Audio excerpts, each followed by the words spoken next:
What do you build? What do you build? Welcome to the Kent Lapp Podcast. Do not try this at home. I'm taking this more seriously than my backwards hat would lead you to believe, but I'm growing the hair out again for my wife's sake, and it's like this weird kind of awkward in between. I shower at the gym, after the workout, and I'm not taking stuff. Here. There's a shower here, but I'm not taking stuff along to put in my hair. But now it's long enough that it looked bad, so I threw the hat on. I just want you to know that when the question of the day was, "What's your brand loyalty for soap?" Oh yeah, Mariana told the entire gym, "You don't put anything in your hair for washing it." No.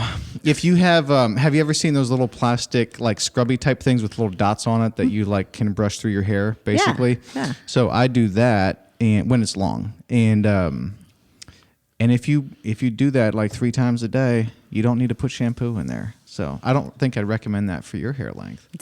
Well, shameless plug. Yeah, but I'm glad she ratted me out. Soap, I didn't realize she was ratting me out like that. She did. All right, guys. Well, why don't you guys tell us who you are and what you do at Youth Villages? Let's start there. I think that'd be great. You want me to start? Yeah.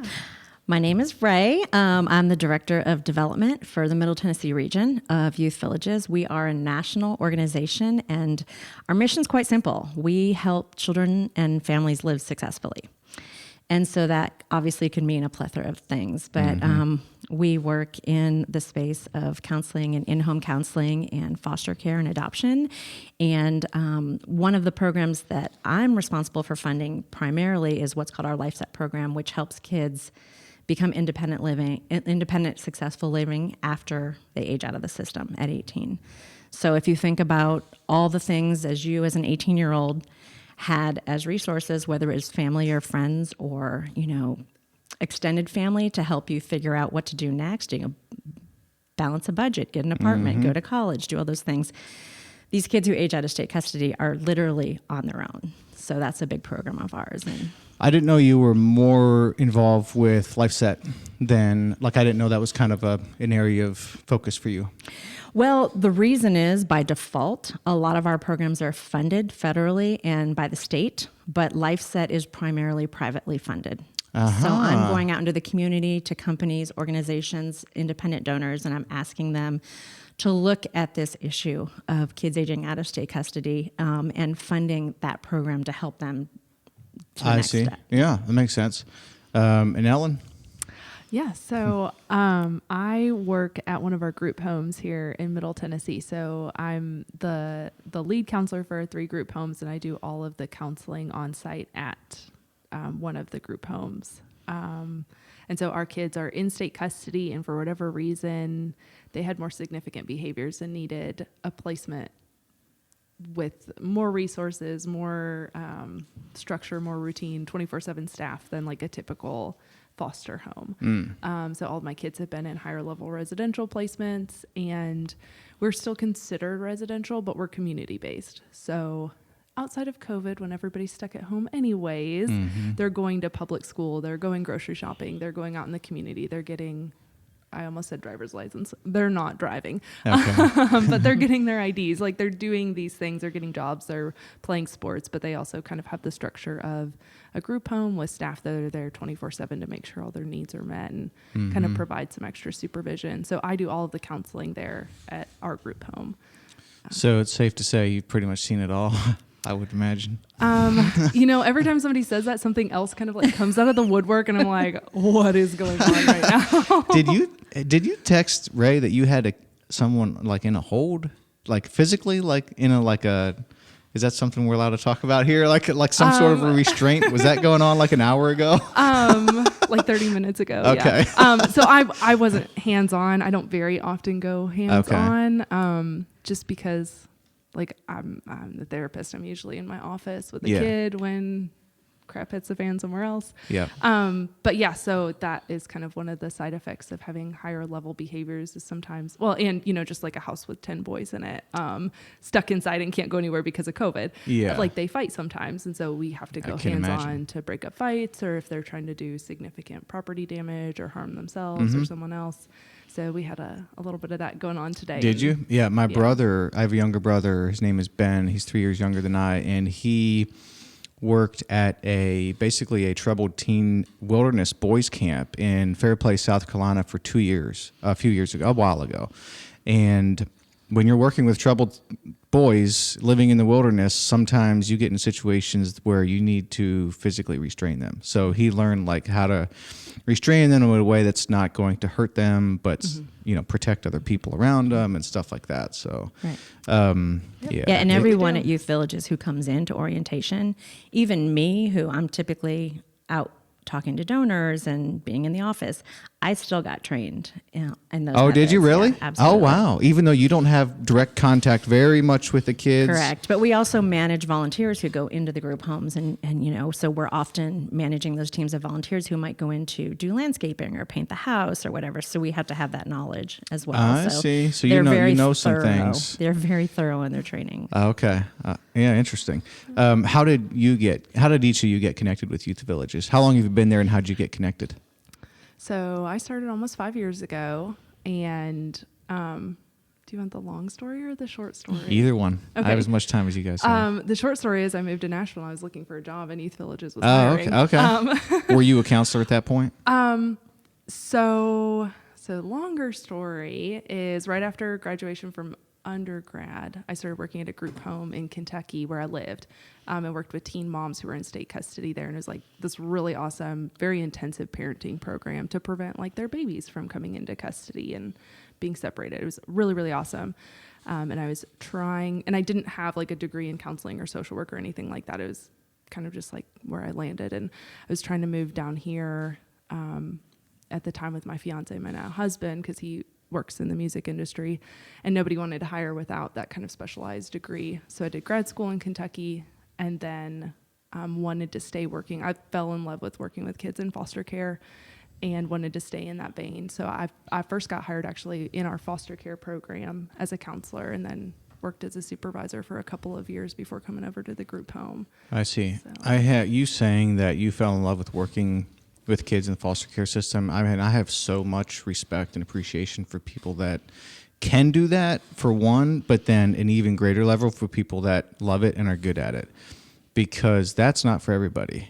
I mean, that is a very particular, that's a very particular work that we super need, but my goodness, I have to think like there's lots of people that might be interested in it and don't belong in that space at all. Yes, 100%. Yep. Yeah. Mm-hmm. Ray, how'd you get involved with Youth Villages? Well, like I was mentioning before, I've been pretty much a lifelong fundraiser. Been in Nashville almost 30 years and have worked for a number of nonprofits locally, from the Adventure Science Center right down the street to the zoo to Easter seals, multiple sclerosis, a lot of different causes. And ironically, I had applied for a job at Youth Villages about 15 years ago. And the person who was then in my position, we hit it off really well. I was also interviewing for the zoo at the time. And so she offered me a job. The zoo was a more high profile, better paying position. And so I kind of passed, and her and I kept in touch.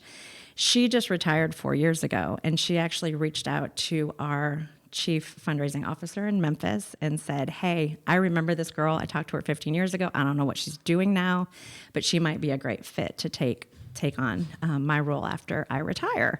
So out of the blue, I actually got headhunted by Youth Villages, and it was such an honor that to have somebody remember you after that length of time and really refer you, that I just felt like it was super serendipitous. Mm-hmm. And it was at a time when I had 2 kids about ready to go into college, and so I took a small hiatus from nonprofit for about 6 months.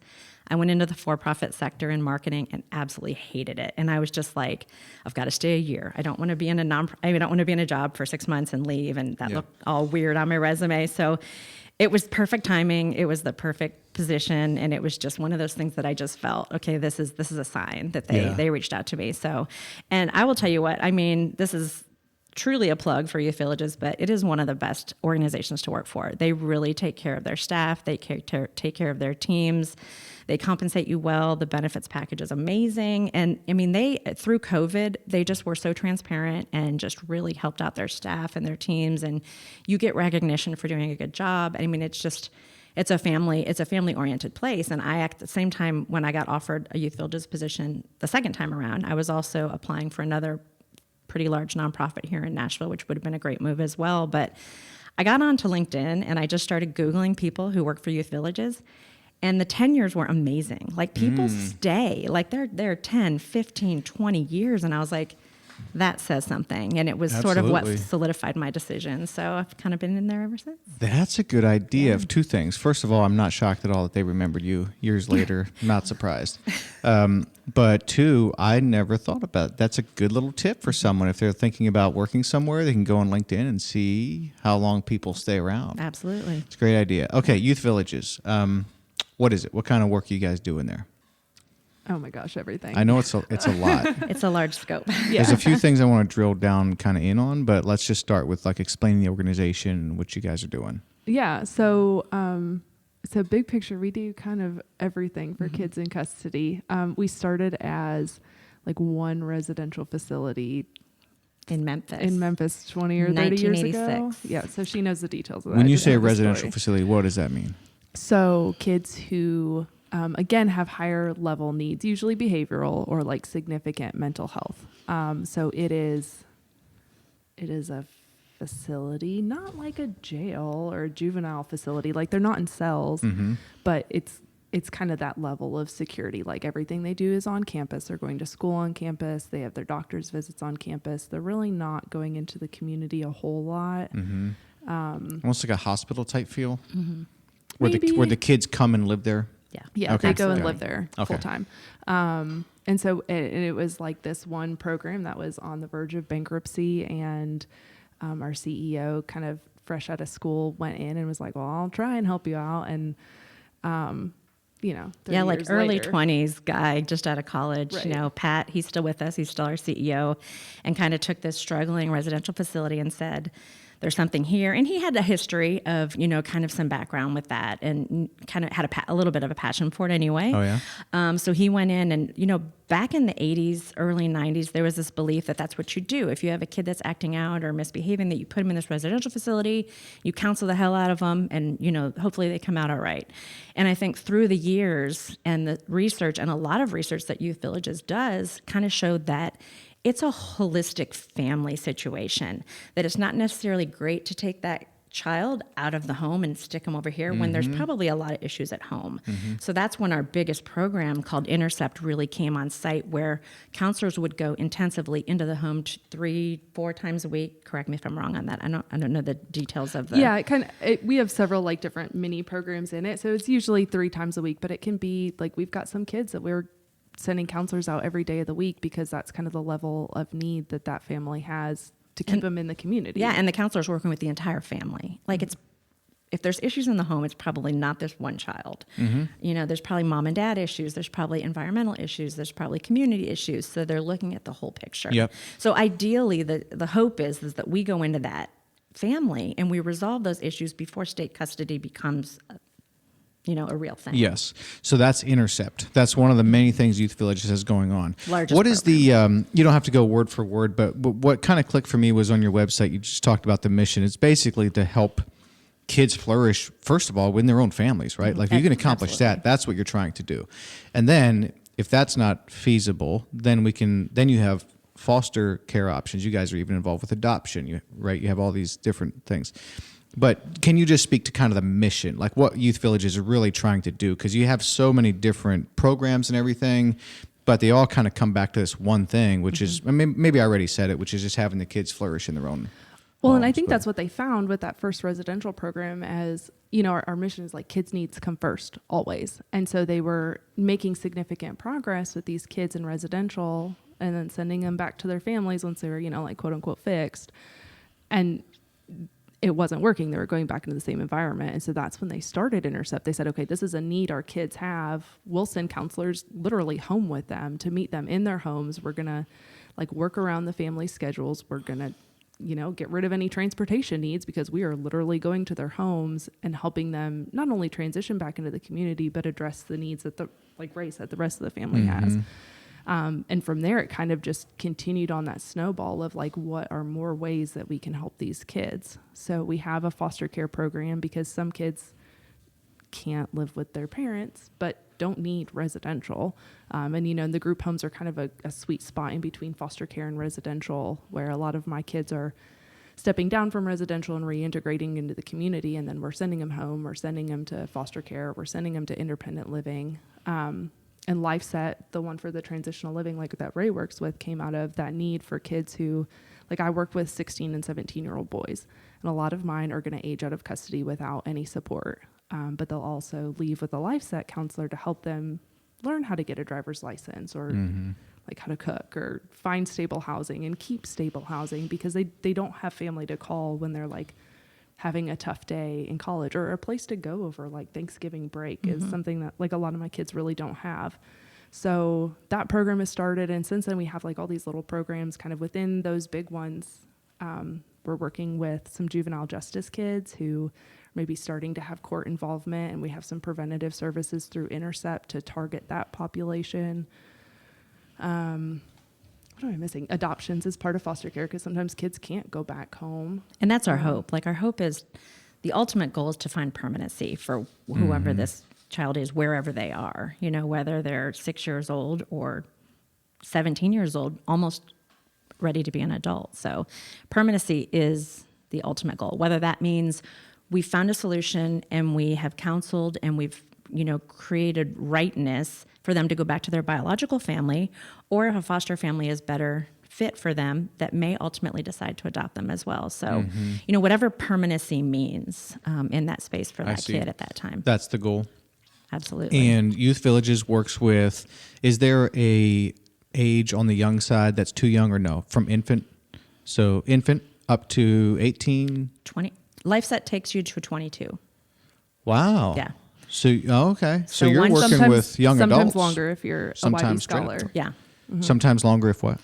So we have like a subset of LifeSet called our YB scholars, and these are kids who are actively in school, and they can keep services until they're done with college. So if that takes Okay. Or longer, trade then- school or yeah. community college So or that whatever. could even they be do. past 22 years of age, Yeah. presumably sometimes. Yeah. So we give those kids a monthly, they have a pretty lengthy list of requirements that they have to uphold. Grades, they have to submit a budget every month. They have to, you know, be doing community service. There's quite a few things they have to do. In return for that, they get counseling services. They get a stipend. They get a laptop computer. They get a lot of services to help them, you know, kind of be successful. In some instances, like, we try to break down barriers that might ultimately be keeping them from getting their college degree or their, you know, certificate to do, you know, whatever. And so, like, we have donors out there who will say, this particular kid has 2 kids of their own. I mean, might have 2 babies of their own and not have a car. So we really work hard individually on a case by case basis to say, oh, this kid needs a vehicle. How can we figure that out? Or this kid needs childcare for their 2 young ones because they really want to finish school. So I mean, it's very custom tailored to whatever. It makes sense. Individual No, that is. I didn't think about the generational thing. So sure, of course, sometimes you're working with, could be a teenager, right? And this is someone that Youth Villages has been working with, and now that person also has a baby, and now you're working with that person and their baby or babies. Of course, yeah. I just didn't think of it. Let's come back to some of this, but Youth Villages, based in Memphis, founded in Memphis, headquartered in Memphis. Absolutely. But not quite nationwide, but you're in various states. Can you speak to all the states you guys are in? Oh gosh, to name them all. Or not to name them all, but you said, I think before we We're started in recording, it was 13 we or have something. 14 states that Youth Villages actively has staff Okay. and provides programs in. And it might not be all of our programs. Like, one of our states might just have LifeSet, or one of them might just have, you know, foster care services. So it's Tennessee has everything. You know, we have everything from adoptions on up. And then we have 9 additional states that we have partnered with, that agencies have come to us and said, wow, your model is really working. We'd like to replicate that. We'd like to adopt that model and put it in ours. So we have 9 additional states plus Washington, D.C., where we're doing LifeSet services. Youth Villages services across the board. Okay. And May is Foster Care Awareness Month, right? It is. And so this will be perfect timing with this podcast. So let's talk about foster care. Are you involved directly with foster care? I mean, Indirectly because you're involved with kids that are going through yeah, all of my kids are in anything and state everything. custody. So I'm not as much doing like working with foster homes right now, but I work closely with our foster care program because I'm trying to get my kids out of Tallwood and into a foster home. So what's Tallwood? That's the group home I work at. Okay. Yeah, And you sorry. said all the kids you work with are in state custody. What Yes. does that mean? And how does a kid get to state custody? Yeah, so kind of 2 ways to get into state custody. All of mine right now are in state custody because of abuse and neglect. They've been pulled out of the homes that they were living in with their biological family, and also all of mine have really significant trauma histories, which kind of led to the more extreme behavioral or mental health issues that led them to residential services. I can also take kids who were pulled in through the juvenile justice system. So whether they were, I don't know, like gang involvement or something to pick up charges of some kind. I'll be really honest. We have one facility that specializes in problem sexual behaviors. And they have quite a few juvenile sex offenders. So some of my kids will be stepping down from there and reintegrating into the community. So a lot of my juvenile justice or JJ kids are actually coming into custody that way. Because You mean they're coming from the juvenile sex offender home into your home, you're saying? yeah, no? so they are in state custody because they have committed some kind of sexual crime. Okay. And were pulled into our residential program to provide services for that. And now they're stepping down to reintegrate into the community. So this home that you're involved in, how many kids are at this home? We can take up to 10. So this is very small. Oh, okay. I was picturing almost like a big, almost like a hospital type setting where there's like a couple hundred kids, but no. This is So not our what residential facilities are more like 30, 40, 50. Bill's place can take like a couple hundred kids. Yeah, and they're in Memphis. Yeah. But when I say group home, I mean we are houses in the community. And, it's like a 4-bedroom house that's been converted a little bit to make office space. But they have bedrooms and they have a living room and they cook in the kitchen and they've got a backyard and the neighbors have a backyard right next door. And so we're like a house in the community. I see. How are they frequently a flight risk to run away? Some of them. Okay. Like what do you do to keep them there? So there's a kind of specific referral process. Like they have to show stability at the residential program that they're in to show that they're ready to be back in the community.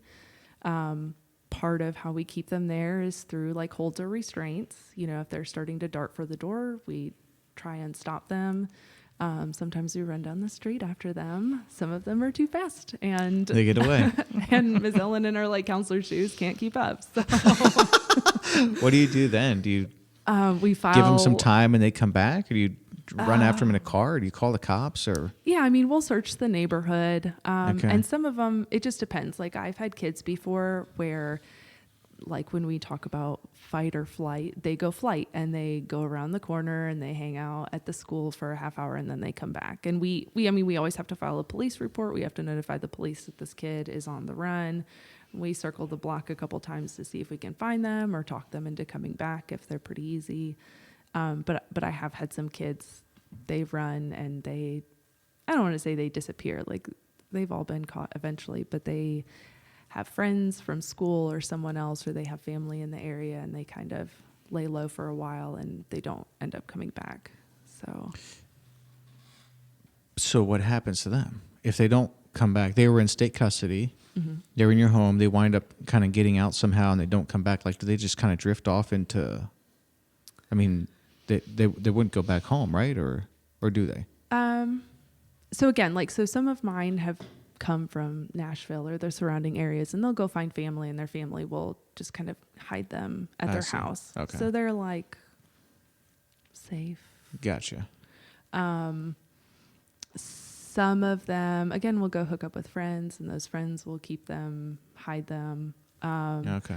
Almost all of them end up getting caught eventually because all the police know our neighborhoods and know our kids and Okay. see them around and pick them up, or they come back to the school and try and like keep going to school, but from their friend's house instead of ours. And we're like, Gotcha. dude, what are you doing? Easy to find them. Yeah. And so like eventually when they get picked up, DCS kind of starts that process of finding a new placement for them again. So whether it's with Youth Villages or another agency, they'll still try and find them an appropriate placement to keep them safe. Okay, gotcha. And of these 10 kids, just so I have a kind of an understanding, what are their ages in this house that you're involved with? So the one I'm in are all 16 and 17-year-old boys. Oh, okay. Then we've got one for girls, and that's usually like a 13 to, I mean, we can take them until they're 18 kind of range. And then we have a younger boys group home. So that's like the 13 to 15 or 16 range. Okay. And is your work as a counselor, do you ever go out and do some of the intercept stuff too, or no? I don't know. There's specific counselors that go do that. Yeah. So Okay. we have intercept counselors with that program that'll go out. And when my kids, if they're going back to family, we'll have a transition worker with intercept working with that family to prepare them for that step down. And then they'll have intercept services from like the day they land in their home. And they'll provide that intensive therapy to help them make sure they can actually stay home. I tell all my kids, like, I want you to leave and not come back in a good way. I want you to stay home. I don't want you to come back into custody. Yeah. Okay. So what would cause a family or a kid to get involved with Youth Villages to begin with? Like, this is more than just had a bad day. This is more than, because it's a variety of things, but it's got to kind of raise to some level of seriousness, right? Because Well, I think one of the misconceptions that I had when I first came on board was that kids that go into the foster system or into any sort of agency like Youth Villages is because they're poorly behaved kids. They're bad kids. They've got issues. They're acting out.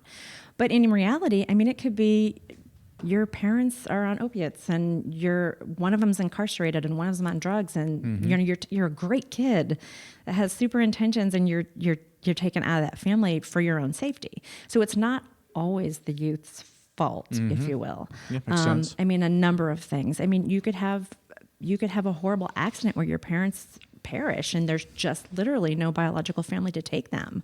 I mean, so some of these kids are really great kids. They're all really great kids. I mean, Ellen will tell you, she has amazing stories, but she's like, I know that there's a great kid in there. But so, I mean, that was a misconception of mine. Yeah. Was I'm like, oh, who are these kids? I mean, I'll never forget must have been Christmas before last, because we had some kids in and out of our office, and this little boy got away from, the room where like they were kind of keeping kids while their parents were having some counseling at our offices. And my office is the first office, and he tore in my office, and I will tell you what, that boy locked the door and just did a number on, I mean, he tore everything out of he upturned my computer, tore everything out, broke my plant. I walked into my office and I was like, oh my gosh. And I never saw the little kid. I didn't know who he was. I didn't know how old he was. I didn't know anything about this kid. And then like 2 days later, he was in the office, and he was this most adorable little boy just sitting in the lobby. And I was like, how in the world? Yeah. How in the world did this happen? But sometimes it occurs, and Ellen can speak to this, I'm sure, that there's just an incident that clicks, that they've just had enough, whatever it is, and it might be to no fault of their own. Like, circumstances have brought me to this, and I need to act out. And I was just like, wow. I mean, I remember like all the counselors came in and totally cleaned up my office, and I'm just like thinking to myself, let me come back to the office at 10 o'clock. Like, you all deal with this all the time. Yeah. Like, I can do this. But Yeah. it's just, in that case, do you think that he acted out, or do you think that later he was like drugged up on stuff and kind of sedated? oh, he was like a 7-year-old boy. Oh, He okay. was this adorable little kid that just got loose and said, oh, this looks like fun. And Okay. our offices, we just recently had a renovation in our office, but they're like big fish bowls. So all the counselors could see him in there. He locked I the door see. and just, Oh, wow. just Yeah. went at it. So it was kind of like, But I mean, like, I was just wondering, like, do you give some of these kids like heavy sedatives that just kind of make them just like, No. you know what I mean? Okay. No. But some organizations would kind of lead with that, right? Or Yeah, like maybe- hospitals. Hospitals, when yeah. they can, when they have medical staff that can Yeah. do that. But I wanted to come back to the kids that, okay, so something happens. And by the way, if it's in the case of maybe one of the parents is incarcerated, another parent is getting hooked on drugs, how does that normally get found out? At school, a friend? Probably not A family, lot of maybe. a lot of it's school referrals. A lot of Yeah. it's counselors at schools see something that's not quite right, and they call us directly. Do you think that's like the most common way that some of these kids are being discovered? Absolutely. School? 100%. Really? Because during Like that's COVID- clear to you? That school is the most common? Yeah, because during COVID, Whoa. our numbers actually crisis calls. We also run a statewide crisis number that any kid in crisis can call for any reason. And those numbers declined considerably because the kids weren't in school. Well, the number of people that were, number of kids that were experiencing sexual abuse also declined significantly. Now, that's because no one was reporting it. You know, I mean, it probably wasn't actually, the stats probably weren't going down, but there wasn't that reporting mechanism built in. I guess I am a little bit surprised to hear that the school is like the number one reporting mechanism. What about the little kids then that aren't in school? Like, who looks out for them? Like, just sometimes like an older sibling who's in school that winds up kind of still finding out there. Yeah, sometimes. I mean, or like daycares or I see. friendly Wow. neighbors. So that's a pretty important, you have the whole education aspect of schools, obviously, but then there's this whole other function that maybe I've never really thought that much about. That's also very important. Yeah, I think it's unfortunate with the little kids because a lot of times when you I'm going to say when you have something kind of basic like parental substance use, where they're maybe not like actively abusing the kid, but it's obviously like a neglectful situation if they're intoxicated and can't supervise, or maybe they can't meet their basic needs because, you know, of the financial strain that comes with substance use.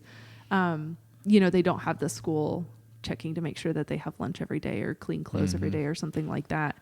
So unfortunately, a lot of those kids you won't really find out until they do get into school. And so at that point, you've in some ways lost that big developmental gap where they needed probably a lot of help and services.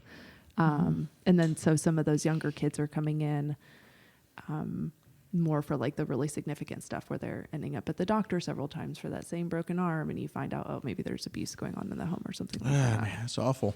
How do you know when you're assessing a situation, how do you know which tool to kind of pull out of the tool belt? Because you have all these different programs. How do you know if this is a case for, say, an intercept, or this is a case to bring the kid in, or is there sort of I'm sure it's case by case. I'm sure it's pretty obvious when you're looking at the individual cases, what's kind of needed here. Is that you just take it case by case? Yeah, that's the hard thing about working with human beings is everyone's different. So when DCS, Department of Children's Services, or whatever, you know, the initials are in whatever state, Child Protective Services gets that call for an investigation, they'll go out and they'll meet with the kid, they'll meet with the family, they'll see what the home looks like, they'll get a full picture of what's going on. Then they're the ones that kind of decide. And Intercept was created as a way to say, okay, let's put some stability. Well, I mean, it was created to send kids home originally, but it's become a very big preventative piece. Let's put this intensive service in the home to help give the parents some skills, you know, help stabilize the kid if there are any behaviors there, and just like prevent the kid coming into custody at all, not having to go to foster care or a higher level. But sometimes, you know, if it's a really significant situation, you know, you're really severe abuse or, you know, like that parental substance use that they're just not, I don't want to say not willing, but, you know, they get pulled over intoxicated at a normal traffic stop and they have to immediately pull the kid into custody, then they're maybe looking for a foster care placement. So DCS decides all of that, and then they contact us and say, hey, can you provide whatever service this kid needs? So does DCS have their own, or CPS, Child Protective Services, whatever the initials are, do they have their own foster care system, or they feed into organizations like you guys and your counterparts that have the foster care organizations built in? Both. So DCS has their own stuff too. Homes, okay. yeah. And then most agencies are providing what we call therapeutic homes, which means their foster parents are getting a little bit of extra training, usually have like a better understanding of how trauma can impact a kid's behavior and what that can look like in their home. They're usually working with kids who have, I'll say, like a higher level of needs. They maybe have more behaviors or more mental health issues, or are going to need more appointments or more services. And so if the kid's not really going to be appropriate for like a basic DCS home, they'll refer out to other agencies. And I mean, because there's dozens of agencies, not as many, like quite as big as youth villages, but dozens of agencies that are providing those foster care services for kids. Okay, foster care. What would cause a kid to go into foster care? Abuse or neglect. Parents dying. Yeah. Maybe that's more rare. Yeah, I don't get as much with the parents dying as the reason they come into custody. Because, I mean, maybe not all families. Like, I remember being like 6 years old and my parents having that conversation with me. Hey, if something ever happened to mom and dad, where would you want to go? That was an actual conversation they had with you at 6 years old? My family's a little weird. Well, you're a counselor. Do you recommend that? It's probably a conversation I'll have with my kids. Really? I think that's why a lot of people have godparents, and they do Sure. kind of have that conversation. Yeah. Like, I very clearly told them I would like to go to this aunt because she's nice and she'll give me more candy than this aunt over Exactly. here. Yeah. You know, and I think that's an appropriate conversation. If your kids are mature enough to have that, or, you know, if. I think what Ellen's basically saying is that the majority of us, or people we know, come from families who have extended families. And if, Right. God forbid, something happened to someone's parents, someone in that biological family is going to step up and say, hey, I'm willing to take this on. But in 8,000 cases across the state of Tennessee, I mean, we have 8,000 kids in foster care just in the state of Tennessee. 424,000 kids nationwide are in the system. In the foster care system. In the foster system. That's almost half a million. Wow. Exactly. And I think we have, 4,000 homes right now, or families in the state of Tennessee willing to take kids. So that's pretty easy math to do.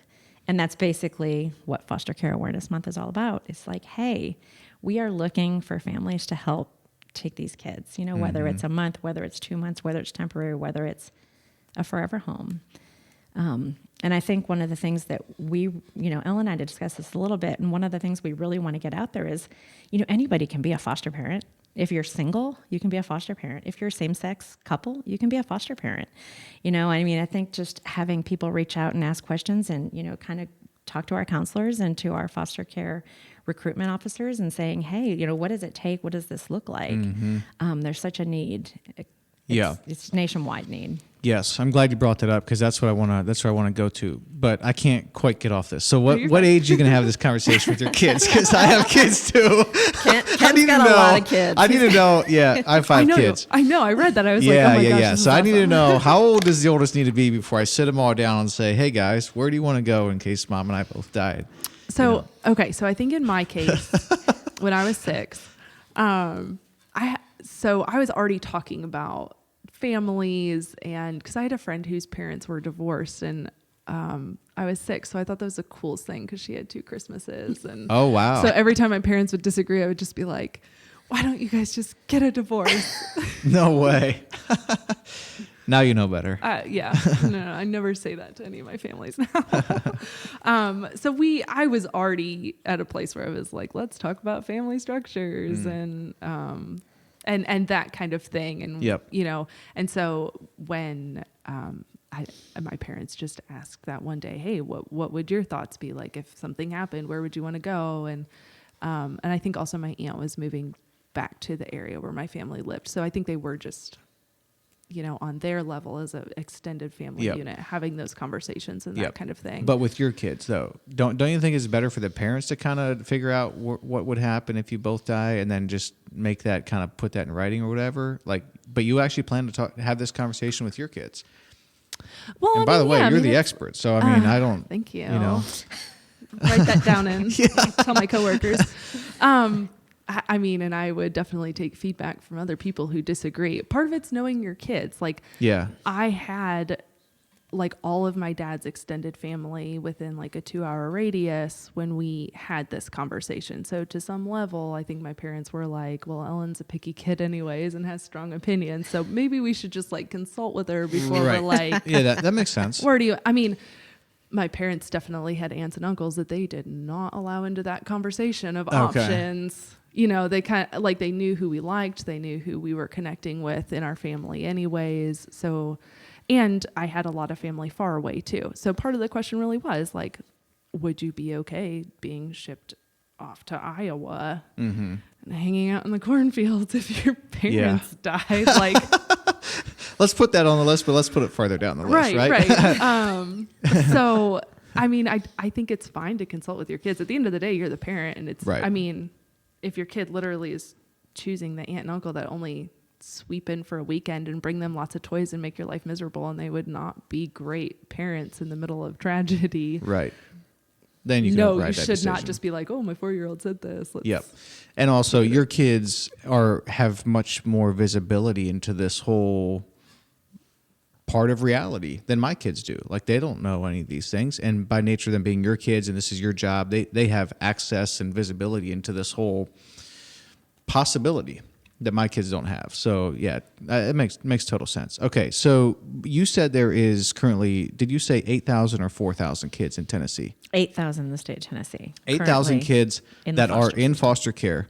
But you also said there is 4,000 foster care families approved who are families willing to provide care. So are you saying currently there's 4,000 people approved and they don't have kids, or you're saying there's 4,000 approved, they have kids, but you said there's 8,000 kids. So where's the additional 4,000 kids at? You know what I mean?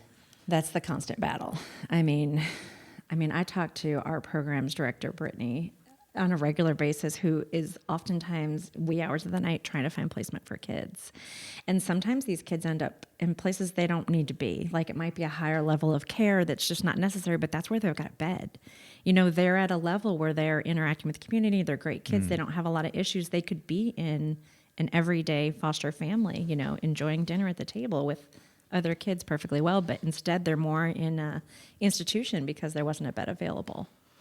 That seems very unfortunate, because I was reading a book that Chad, our mutual friend Chad Stevens, recommended. It is about psychopaths. What is it called now? It's right over here. The Psychopath Test. I can't think of what this book is called.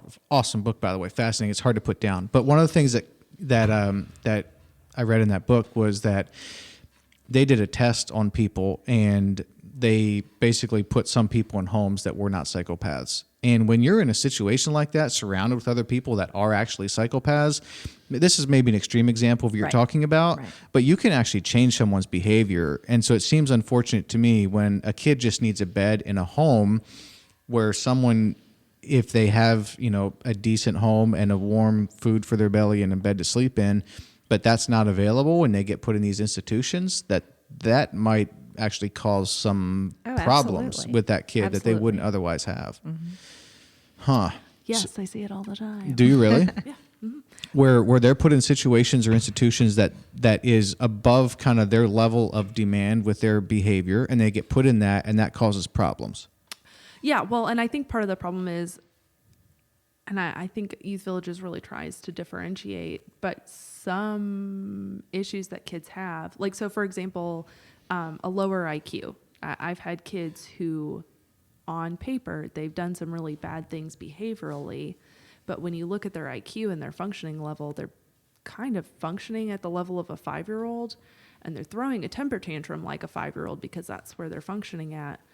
But they're 6 feet tall and 250 pounds, and so it does a lot of damage. And so they're put in a residential placement because, you know, they're doing a lot of damage in foster homes, or they're fighting people or trying to fight foster parents. And like, foster parents don't want big bad teenagers trying to beat them up. And so they're put in a residential placement because that's where we have a bed for them. But that's not really ever going to change their IQ. We see the same thing with kids who have some more significant needs on the autism spectrum, where, you know, they already have struggles with communication and that social learning and their social skills, and that can come out as aggression, and they really need a much more specialized kind of care versus being put in kid therapy jail. And that's why, like, we have one of our residential facilities was kind of built to address some of those kids who have maybe more of those kinds of needs, but also, you know, and it's showing as behaviors, but aren't necessarily the same as your juvenile justice kids who their behaviors are like gang activity, beating people up or stealing cars or things like that. Like there's just a difference in those. And they can sometimes all get lumped together in the same programs or facilities. Yeah, that makes sense.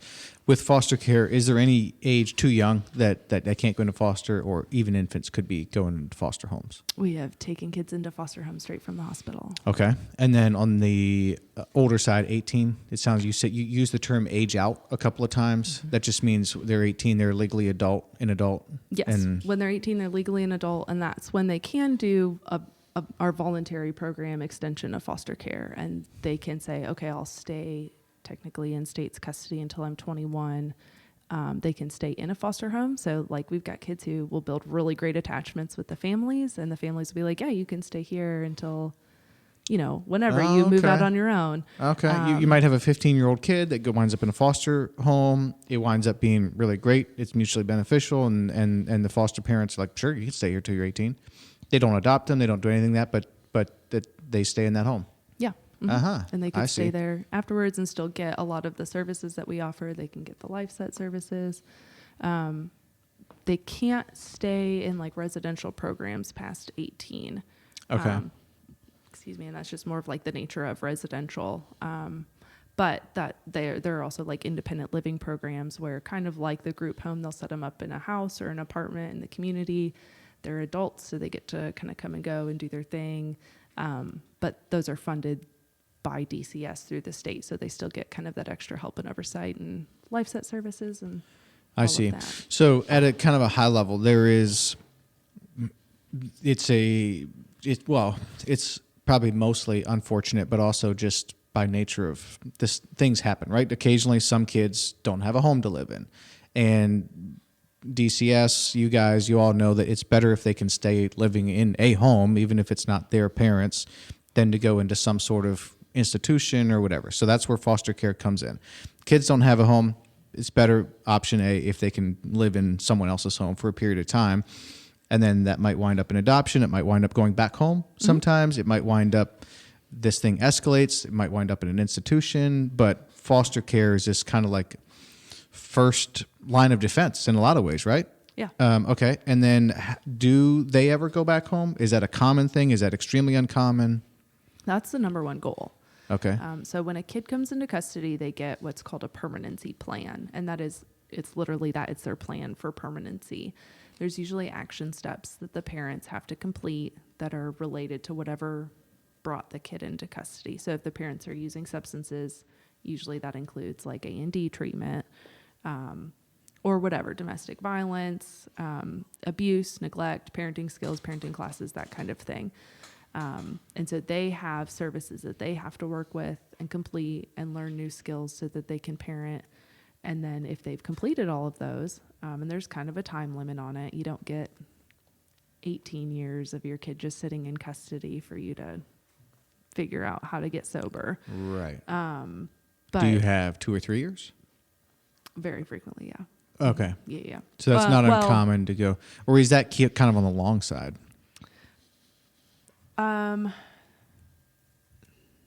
So it kind of just depends on the case. That makes sense. Usually, after a year, if there's like zero progress, the team will consider moving towards like an adoption route.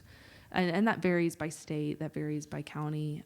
But usually about a year, if there's been zero progress, that's a pretty good indicator that there might not ever be any progress. And you can move towards like termination of rights and moving towards finding an adoptive home for the family or for the kids.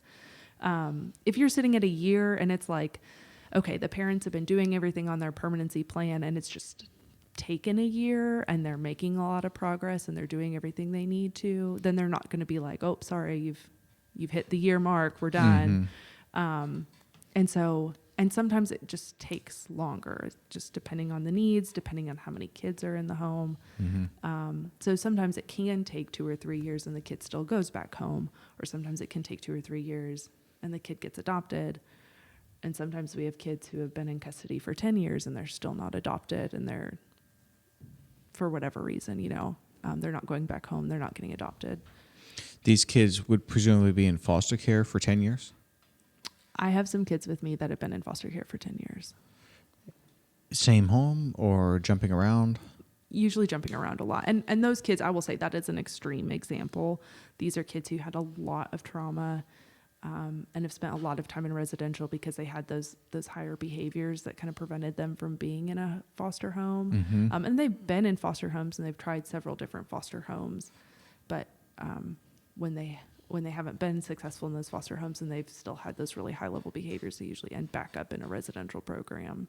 I see. So, and when you say trauma, they were causing trauma on other people, or they just had trauma? They experienced trauma. They experience trauma, and that's what we find. A lot of the behaviors are rooted in, like when we see in the kids, is they've had a lot of trauma, and so they are in that constant toxic stress, fight or flight mode, and that looks like fighting people or using drugs or significant mental health issues, or suicidal ideation, things like that.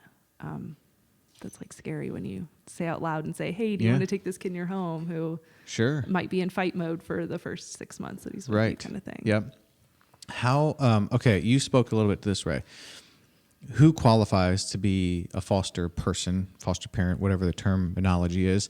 And I feel like this was, I don't know, maybe some TV shows or some movies or whatnot, but where like someone fosters, I don't know, like basically as many kids as they can because there was some money in it, but they're not a good foster parent and they're doing it for all of the wrong reasons. And like, does that ever happen? Do you weed those people out? I mean, we've had, I can remember one specific story of a Life's at Youth now who often speaks for us, and she goes out to the media and tells her story because she's just, she had such a traumatic childhood, and she, by default of everything, became such a huge success. But she will talk about agencies like in Chicago, and when she would get bumped around, that the families would take the money and she would have to figure out how to go buy herself toothpaste and underwear and food because the families were just taking the money and spending it on other things. So that does happen. Hopefully not in our agency, it doesn't happen. Yeah. But, you know, we're so close. Like Ellen was talking about a foster, you know, home versus a therapeutic foster home, where we really take prospective foster parents through the process and give them a lot of support. Like the counselors still come in and talk to the foster. It's just not like you're a home and we're sending this kid here and we'll check back when we see what's going on. I mean, they're actively involved ongoing with these families, and giving them resources and, you know, checking in and making sure, you know, mutually both sides are okay with the, you know, what's going on. But, you know, Ellen and I talked a little bit about this, and I don't know if we want to get in this, but, you know, Youth Villages is one of those organizations that we really, truly want anyone who's interested in fostering. We want to talk to you.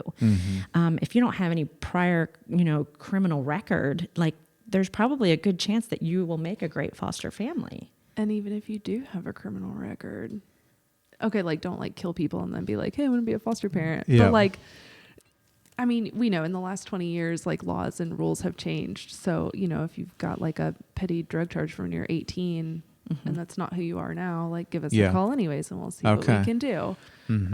So it's not even like, listen, we'll talk to anybody. Yeah, there's that's such a need. There's such a need. And we're not saying that, oh my God, there's such a need, we're going to pull anybody off the street and say, hey, you too can become a foster parent. But we want to talk to anybody who has an interest. Yeah. And there was quite a bit of controversy, and I don't know if you recall this, it was about a year ago, I guess, when the legislation was coming down about faith-based organizations who provide foster services. They could turn away, you know, same-sex couples. And so it was a really big deal in the media for a long time. And we're over here like, we would love to have you because we have a ton of kids coming into our care who are transgender, who are gay, who are, you know, across the board, you know, we want you to be in a family that most looks like you, like that you could best flourish in whatever environment that is. So I'll never forget, like, our foster care recruitment people are out there like hitting streets in any form or fashion that they know how to try to find people to even talk to. And we had a new board member come in at Youth Villages in Middle Tennessee, and he was the president of the Pride Festival. And he's like, I'll get you guys a booth at Pride. He's like, I could tell you 10 same-sex couples right now that would love to foster or adopt, and they just don't even know where to start. We had a booth at Pride, and we got like 120 qualified potential foster parents for them to reach out to. It Whoa, was homes or people? just people like coming to the booth and Okay. being, or even saying, coming to the booth and saying, oh my gosh, I was a Youth Villages kid 10 years ago, and Oh, I'm wow. super interested in this. And it was just very eye-opening, I think, for us and just for the community. And like the news channels were coming to us. Like this whole Pride Festival is going on, and they're coming to the Youth Villages booth going, hey, what's going on here? Yep. And so it was really interesting that like 2 years later, then there's this big controversy. Like clearly there's a need and there's a want there, and there's a mutual interaction that's happening that could benefit everyone. And then we've got these churches who are like, oh no, we're not going to go there. So what was the law on that? In by the way, was that state by state? Or is this a federal law? Everything's different. Every state's different. And I'm just learning this but from Ellen when now. you're talking, but what you're talking This about was the was state something of going on Tennessee. in particular in the state of Tennessee. This was the state And of the law was basically if you happen to be I think it was a federal legislation. Was it federal? I think it was a federal legislation, but still there was a lot of interpretation for states to kind of take it and implement it. There you go. State and by the state. legislation basically was the legislation was not about actually should same-sex couples be able to foster. It was about should a independent, privately owned 501c3 faith-based organization who happens to be involved with maybe foster care and or adoption, if they have kids in their system, I guess, do they have the right to deny that a placement? There's lots of reasons where they would have the right to deny, right? That's an awful home. No one should send a kid there. You probably get some of those from time to time. So that's okay. But if the reason is that home happens to be a same-sex couple, so what happened with that? No, I wasn't really following that when that happened. It sounded like that was a couple years ago. So what was the outcome of About that a year then? ago. Can they deny placement or can't they? So basically, the legislation came down that a faith-based organization in alignment with their religious beliefs could deny a family. It was probably more broad, like if that family is not in alignment with their religious beliefs. But a big part of that comes in the LGBTQ community, because we've been having this debate for decades now. We just can't figure it out. Whatever. And I say that as somebody who's in church every single Sunday. Like we just need to figure it out. So they were saying that you could deny families based solely on being a same-sex couple. If you're a faith-based organization. And I think the controversial piece to that is that even if they were a private agency, if they're getting any kind of state or federal funding, it just gets messy because they are getting money from the state to like help pay for the services for these kids. But they're saying, it kind of goes back to that separation of church and state. And there obviously is not a separation there when the state and the federal government is paying for this agency to provide these services. And I think that's probably to continue on with that is like Ray said, like there's a need here. So it kind of comes down to like we have people who would be super awesome parents, and we obviously have a need for super awesome foster parents.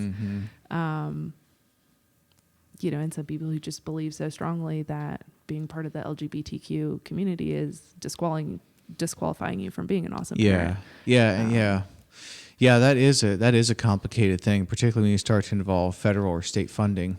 And how that's and also it's like, man, if someone has a private organization, it's just so complicated. Because if you spin up your own organization, you should be able to do whatever you want to do. But then if you're denying access, I guess presumably they would think that child is better off waiting.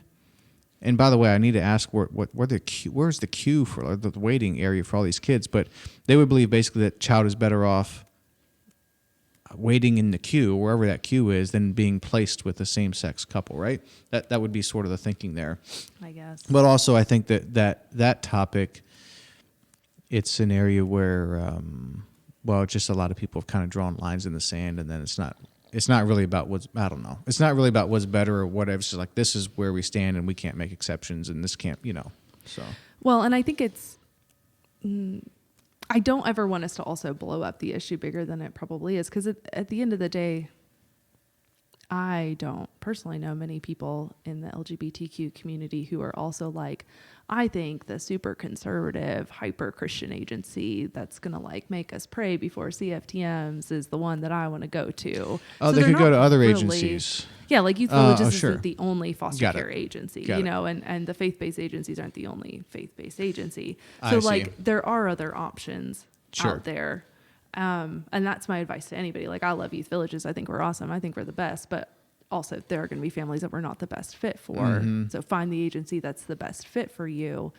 And so I personally haven't heard of any faith-based agencies that are like getting lawsuits for turning people away because people in that community weren't really seeking them out as their agency anyways, because there's just been this clash between the church and the Yeah. LGBTQ community anyways. Does Youth Villages place with same-sex homes? Absolutely. Okay. They're my We have some favorites. great success stories. Oh yeah, yeah. I'm not shocked.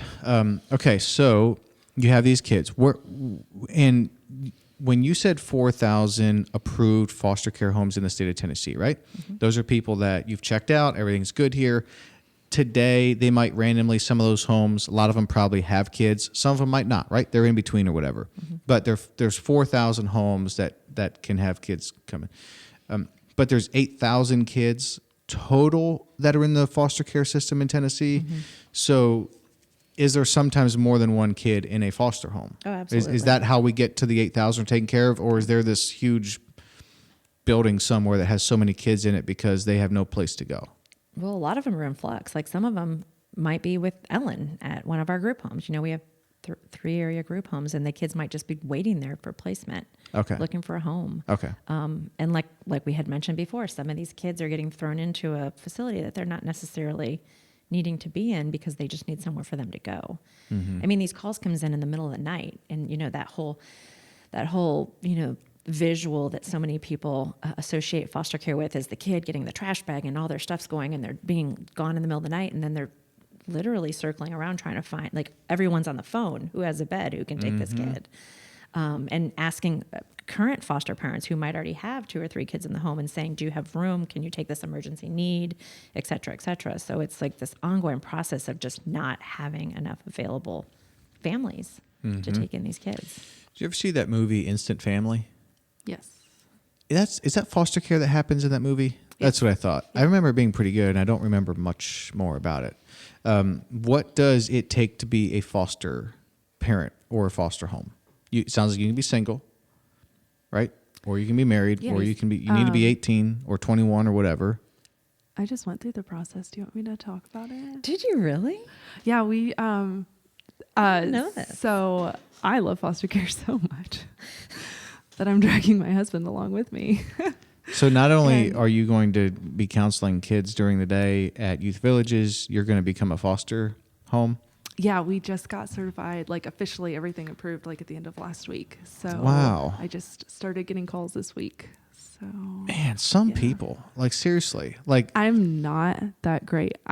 My husband calls me crazy, not great. Like, but this when I run into people like that is where I have hope for the future, hope for society.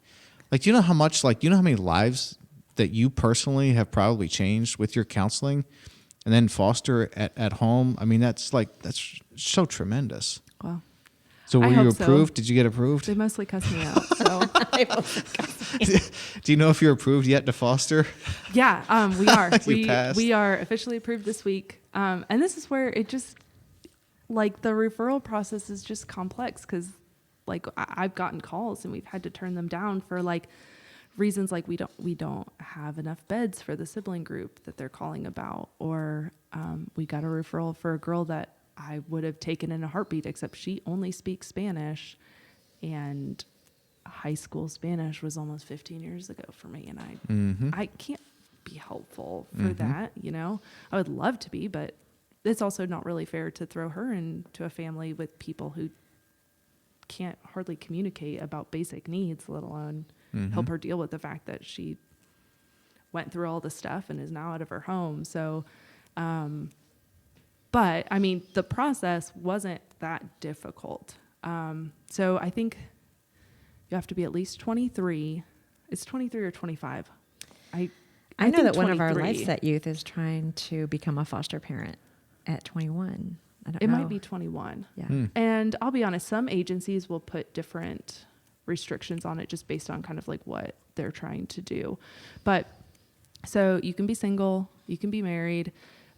You have to have your own source of income, which sounds like a really weird requirement, but it's to prevent people from being like, I'll take all these foster kids and take all their money. And let me tell you, the money is not there. You're not getting rich off of these kids. Yeah. What are you getting?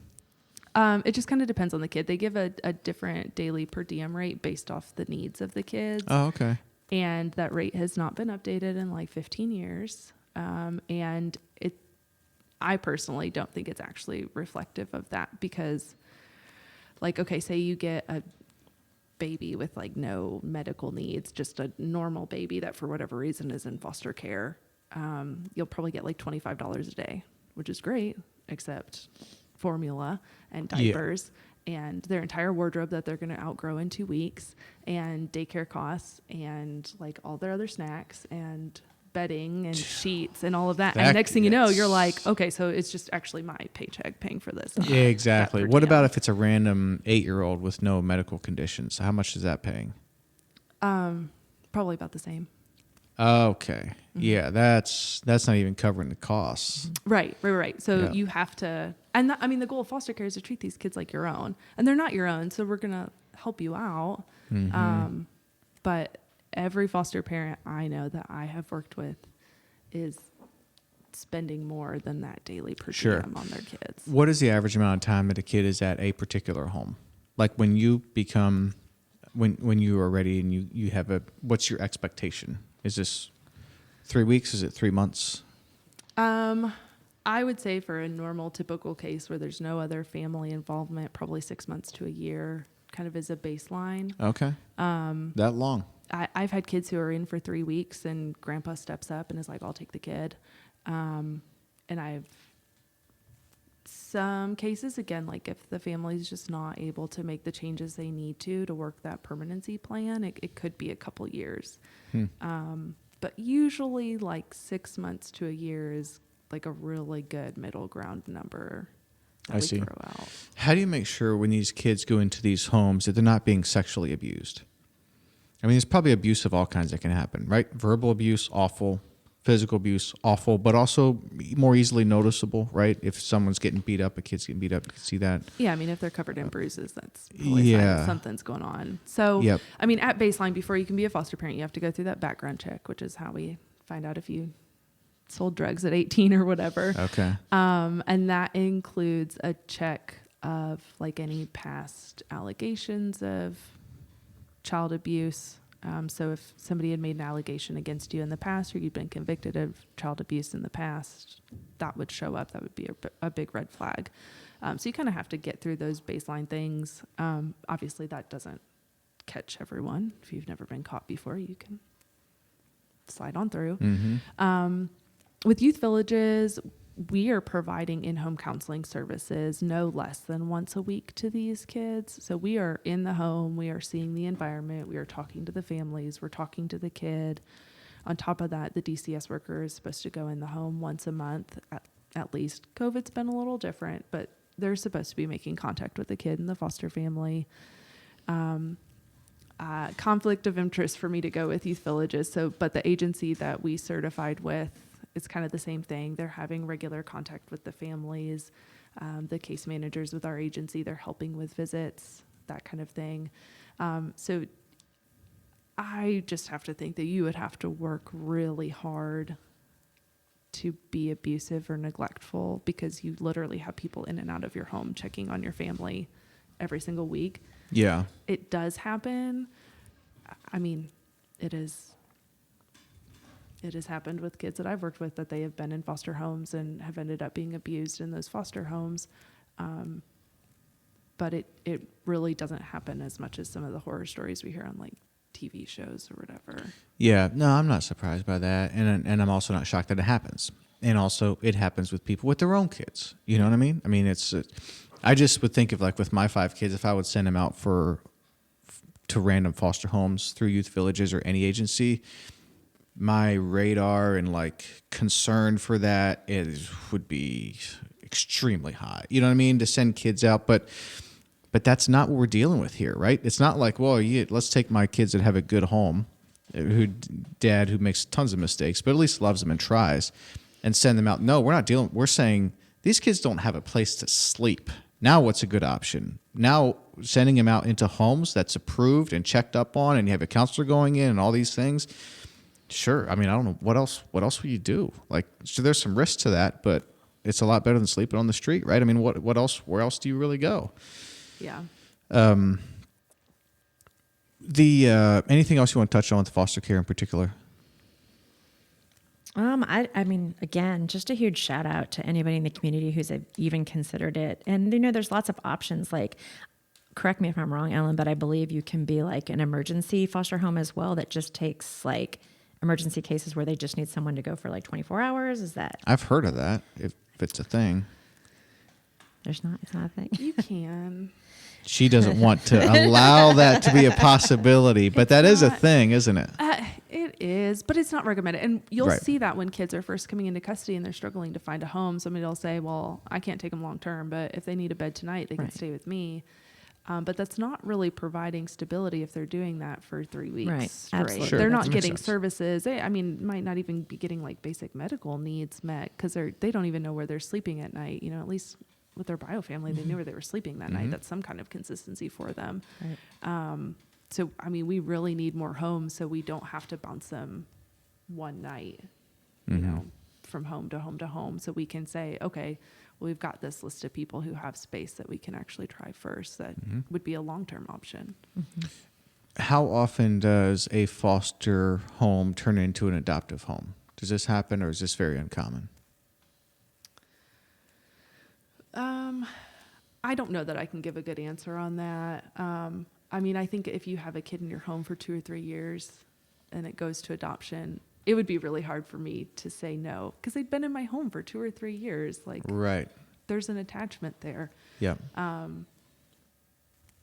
Yeah, that is tough because, But they're two separate things. in development and in marketing, like we want to always talk about our greatest success stories. So I can think of several that we've really put out there that have been great success stories and have been adoption stories. But we also really cherry pick those to say, oh my gosh, this is awesome.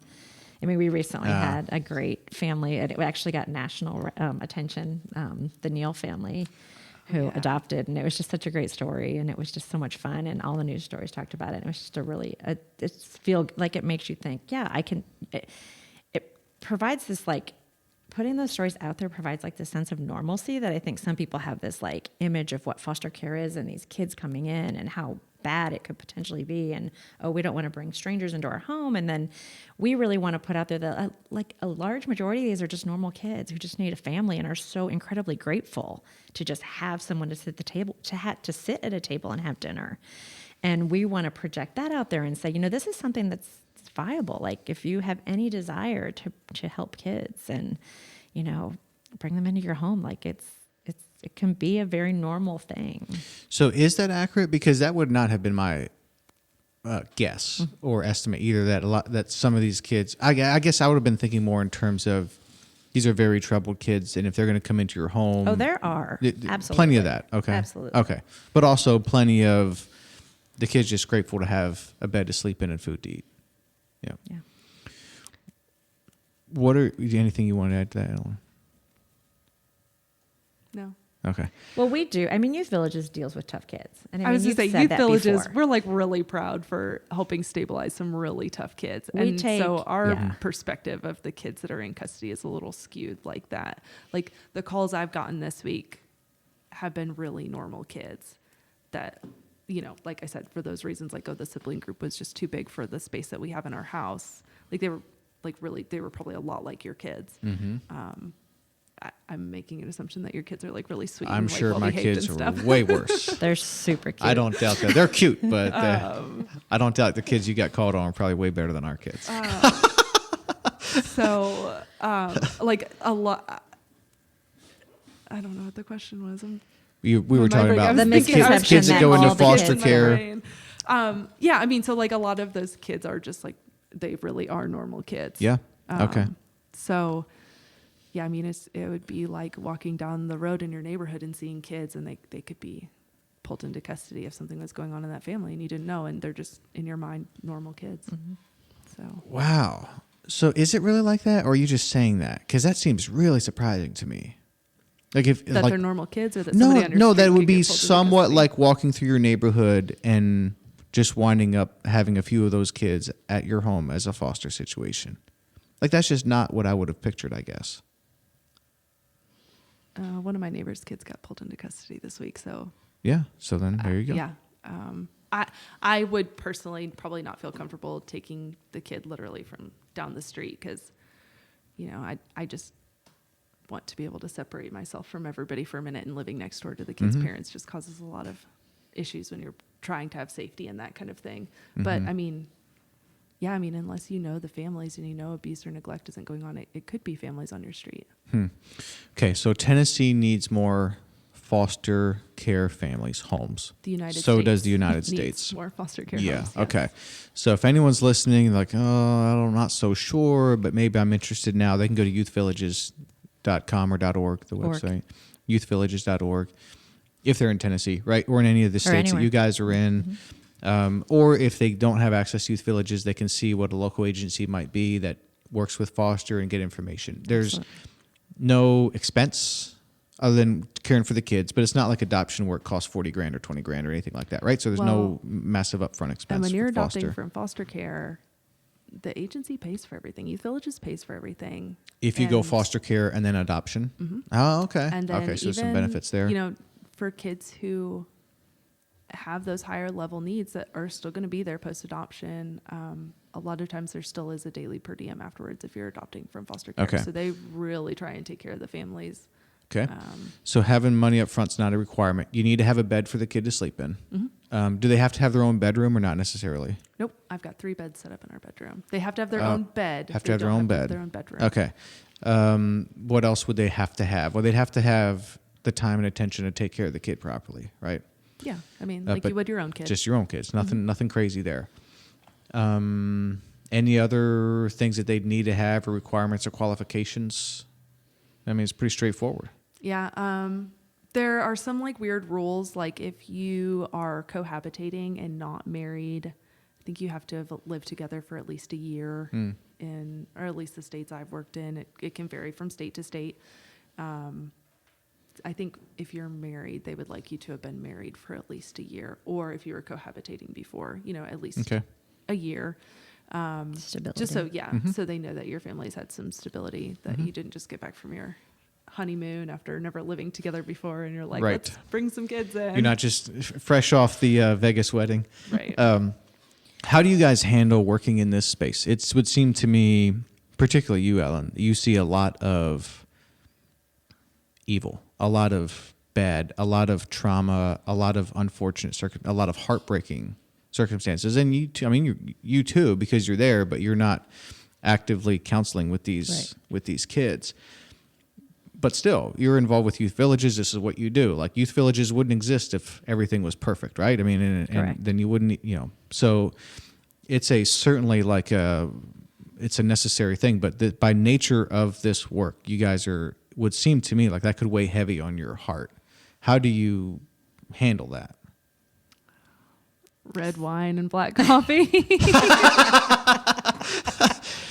That's the best 5-word answer I've had to. That actually could apply to quite a lot. I feel like that's pretty good. I'm going to steal that one. What do you do for self-care? I mean, in the job space, like I said, I'm in development, I'm in fundraising. I want to let people know that we're successful, and Youth Villages really does create success. I mean, we do, post evaluations of kids, 6 months, 12 months, 2 years out of our programs. So we really know if it's working or not. And the success is there. The percentages are there. We're making a difference. And to talk one-on-one with some of these kids, especially these kids who aged out of state custody, had nothing, and are have gone to college. They've got their degrees. We have one LifeSet youth who we keep in touch with all the time. She owns 2 houses now. And she's applying to be a foster parent. And it was just like these really cool, amazing, pull your bootstraps up and just come out of this. Like, there's no excuses. We have 5 kids ourselves, all adults now. And it's just like, no excuses. Like, no, don't tell me that. Like, I deal with these, I hear these stories every day. And I think it's the success stories that are really, compelling. And just really, like I said, I've worked for several nonprofits and not any of them have touched me like this.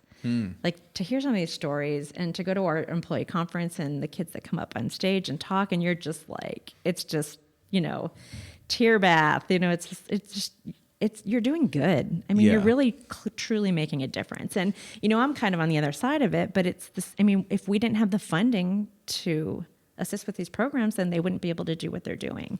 We provide a lot of funding for them to upgrade the homes and to get cool stuff and to have volunteers come out and make it look like a nice, normal home. So it's like, it's a different way of how to assist with that, and help out. So for you, it's almost like the double-edged sword where, yes, you're involved with, this is what you guys do because bad things happen. But then you're helping them along the way. And so then that's the other side of it is you're seeing this hope, you're seeing this progress, You're seeing a brighter future, you're seeing how you're changing lives. So that's how, that makes total sense. Which is, it makes, but it still seems like, particularly with your work, Ellen, how do you handle that heaviness? I like it. Okay. You like the heaviness, the hard. Yeah. Maybe too much sometimes. Like, I like talking about my job and making people feel uncomfortable. And I talk about reintegrating juvenile sex offenders into the community. And I have so much fun with it. That's my self-care, is making people uncomfortable when I talk about my job. I like to call it a calling. Like, I feel like this is what I'm supposed to do, and I find it really fun. And it is heartbreaking to read these kids' histories and know what they've gone through. But I think it's kind of like Ray said, it's fun to see where they're at and be a piece in their story. And I don't expect to be the one that they're like, Miss Ellen saved my life. But like, even when they call me an asshole and storm back to their desks for school, I'm just like, well, okay, I'm making an impact. Yeah. Something's getting to them. And I just love it. I have fun. Like, I've not woken up in the morning and been like, I don't want to go to work today. I can't deal with this anymore. I've been working in this field for 8 years now. So almost 10 years. I'm kind of still like a baby to the field, I feel like.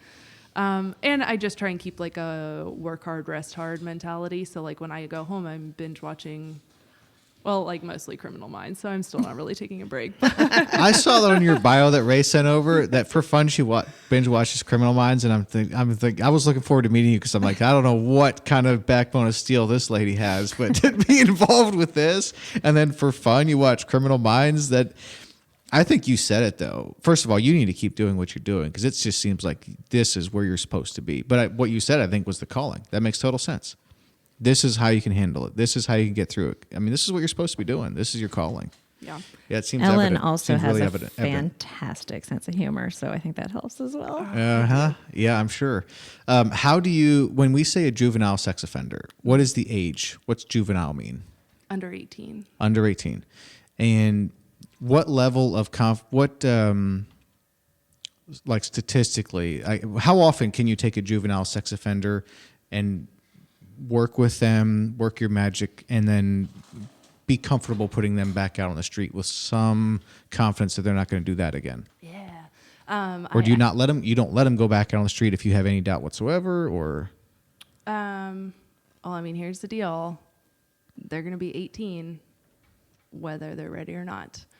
So, okay. So statistics though, and I am not Superwoman. I don't just keep this stuff in the back of my mind. I literally went to a training like last week, and so it's still stuck there. So if we can, I don't want to say like catch in the act, but our juveniles that they have committed a sexual offense as a juvenile, as a minor, under 18, and we can actually provide treatment. There are effective, like problem sexual behavior treatment models to teach them better behaviors and help them reconcile with victims the recidivism rate is like less than 10% that they would reoffend as an adult, versus people who don't get caught until they're adults, treatment or not, the recidivism rate is like 90%. It's that significant 90% to do that they would reoffend as an adult. Now, they Right. might get locked up and like not really have the opportunity to reoffend after that, but the chance of them reoffending as an adult, if like they're not caught until an adult, is very, very high. Wow, that's So- super high. These services for juveniles are just, I mean, so crucial, because you can obviously see the difference between less than 10% and 90% is insane. Wow. Well, that's a super critical. And by the way, do you think a lot of the people that have offended as an adult also did as a juvenile and just weren't caught? Or not necessarily? I don't know that I can Okay. really give insight into that. Okay. Yeah. So you getting to these kids at that period in their life and helping them through this problem, this issue that shouldn't, abusive people is super critical. There's something about that stage of life. Mm-hmm. Yep. I wonder why. Why do you think that is? If someone's 15 versus 35, like what? Why is it so successful when they're 15 and not successful when they're 35? I think some of it just has to do with brain development. Like even my kids who are 17 and about to be 18, like we hear all the time that like brains don't really stop fully developing until we're 23 or 25 years old. I was out of college at that point, and let me tell you, my brain was not fully developed yet. Yeah. I still made like a ton of mistakes. So they're still very malleable. Like they still have a ton of neuroplasticity to make new connections in their brain, to change their behavior, to make new correlations between, whatever's going on in that sexual behavior. So their brain is just like ready for it. Versus like your criminal minds, like 60-year-old, like super creepy guy. Like it's not that you can't teach an old dog new tricks. It's just a lot harder. Yeah, makes sense. Okay, zooming out. Anything else you want to call out with youth villages or foster care in particular? I did think about when we were kind of rattling off the laundry list of things that you need to do to become a foster parent. If you want to be helpful in the foster system and you're not quite there yet about bringing a youth into your home, I mean, there's a ton of other ways that you can help out. Like Ellen mentioned, I mean, these foster families who are stepping up to do it aren't making money on this. So it's super helpful. Like you can engage with youth villages or other agencies to, go cut their lawn, once a month or a couple times a month, or, offer to bring a meal to the family, or let them have a parent night out. There's a lot of things that we can kind of bring volunteers in to do if you want to be helpful, but you're just not quite there yet. So I just wanted to put that out there as well. If there's something you want to do. Yeah, I'm glad you did. Anything else you wanted to call attention to with any of the youth villages programs or anything? I don't think so. I think Okay. we covered just about everything. I wanted to shift, zooming back from youth villages a little bit. I'm just kind of curious to get you guys' perspective, because you have a unique insight into a whole chunk of reality that I know nothing about. What do you think are some of the biggest issues societally, culturally affecting kids today, based on what you're seeing?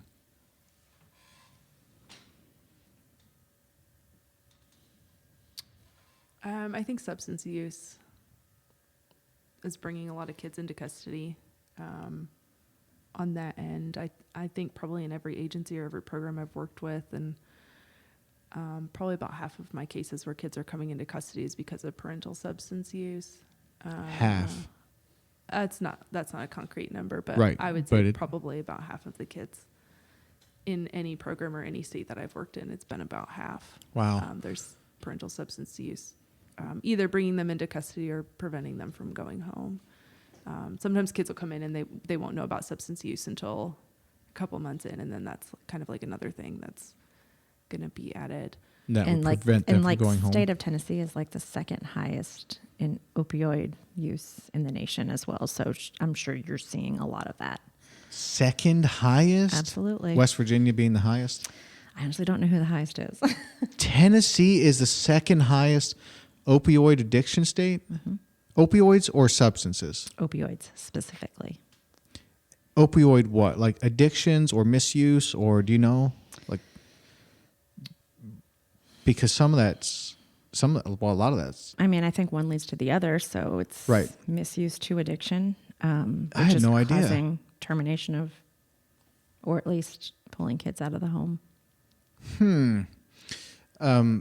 I was going to ask you about what we used to. Okay, so substance abuse accounts for roughly, an estimate, half of the kids that you see, which is massive. That's a big, big deal.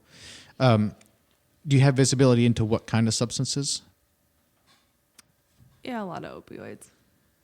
I would say a lot of opioids. I mean, and these are like documented prescriptions that were the second highest in the nation. So it's not like we don't know it. These are actual prescriptions in the state of Tennessee. It makes us the highest prescribed opioid. So you're talking about legal use of opioids, prescribed. Holy cow! Wow. We're just shelving them out like Does that have to do with gummy bears. Yeah. Does that have to do with like our state laws and how easy it is for pharmacists or doctors to prescribe opioids and the pharmacists to fill those prescriptions? Like, I wonder if there's something going on at like a legislative level, at a state level, that makes it. I don't even know if or it's if the demand is just legislative. much higher. The South is kind of sometimes 20 years behind in everything. Like, I think Tennessee does a pretty great job, all things considered, with their like child protective services, foster care system, world, all of that. But, you know, I mean, like you get your wisdom teeth out and they send you the 10-day supply of Vicodin or whatever, which is fine. But like when I got my wisdom teeth out by day 2, I was to like Hold on ibuprofen. 1 second. In the state of Tennessee, if you get your wisdom teeth pulled out, they're sending you home with Vicodin? Well, I was in Ohio when that happened, but Wow. yeah. Like we tell our dentists when our kids get their wisdom teeth out, they do not need narcotics. And They really don't. I had my wisdom teeth pulled out when I was a young adult. I mean, I was still living at home, but I was probably 17 or 18 years old. I did not need narcotics to get through that. I can tell you that right now. I remember it. And it's not great. I don't like to go do that again. And some people probably legitimately do. But this is what's frustrating about the opioid thing. It starts so often with like an actual legal prescription, and then it gets carried out of hand. And there's another drug now that they're coming out with. And by the way, what's the most common opioid that's legal, that's prescribed? Oh, man. What is it? I can't think of the drug's name. But back in the, I don't know when this was. It was a few years back. I want to say the 80s, but maybe it wasn't that far back. When they were developing this drug, they basically swore under oath to is it FDA that monitors those things, that it would not be addictive. And then the FDA did their own look at it or whatever and said, no, this is not going to be addictive. And it's obviously ridiculously addictive. Kobe, can you Google Oxycontin? Yes, that's the exact drug. The maker of that drug said this is not going to be addictive. The FDA looked it up, tore it apart, looked at the chemicals or whatever, and said, yep, they're right, not addictive. Dude, this is one of the most addictive things out there. And now there's another drug. I wish I had jotted this one down because I can't think of its name either. But basically now it's a new drug that's prescribed to get people off of Oxycontin, and it's also addictive, and it costs like $1,500 a month. And I mean, the whole thing's a racket. It's insane. Insane. What's going on with opioids is crazy. Aside from substance abuse, what would be some of the other leading causes of kids coming into your care? It's just complex. So like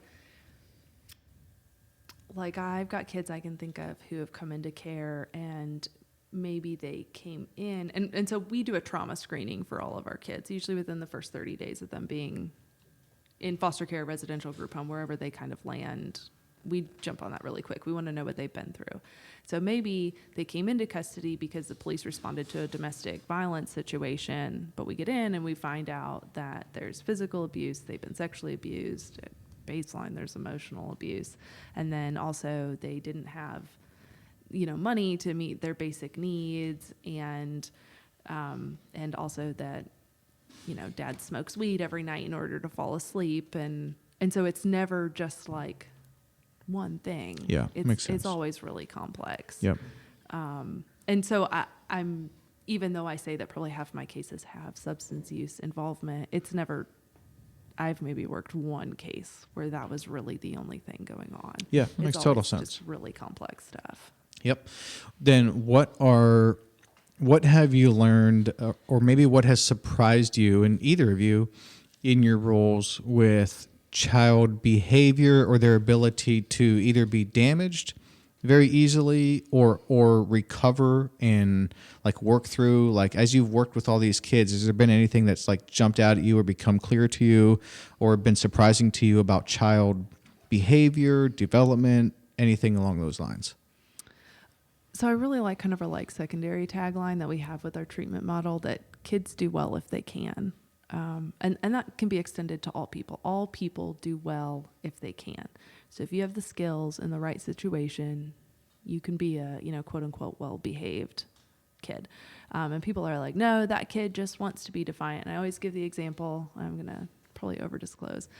There was this one time and I came home from work later than I needed to be working, and I was hangry, not even just hungry. I was hangry, and it was probably something dumb, like I had asked my husband to wash the dishes that day, and for whatever reason, probably because he came home to work late and was hangry, he didn't. And so I had to push back making dinner even later because I had to clean my kitchen first.